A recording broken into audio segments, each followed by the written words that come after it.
On November 27th, Canada's Minister of Health signed an order blocking the export of any medication if it will cause or exacerbate a drug shortage in Canada. It's another example of Canada politely refusing to be the US's drugstore. The Canadians have been telling us no to this idea for nearly 2 decades. When the Trump administration asked the public what they thought about their proposed Canadian drug importation regulations in March of 2020, the Canadians filed comments to say no. In 2019, when the White House started making noises about actually doing it, Canada said no.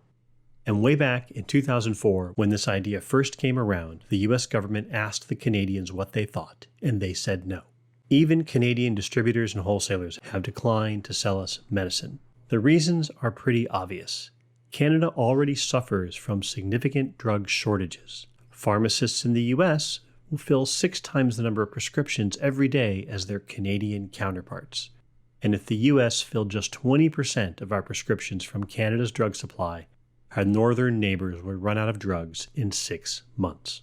Once that supply is exhausted, where will the prescription drugs come from? Canada imports 68% of its medicine. There aren't factories in Canada that can just make more. Experience says organized crime will probably sell us counterfeits.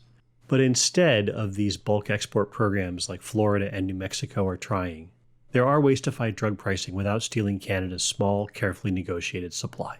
Competition between generic manufacturers leads to exponential savings for consumers.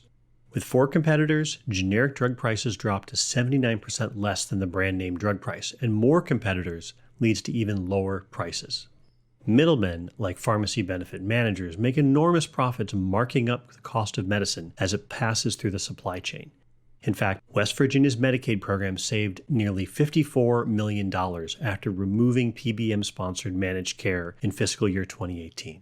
And even more creatively, states like Louisiana and Washington State are pursuing flat-fee pricing models that show significant savings on medicine without sacrificing safety.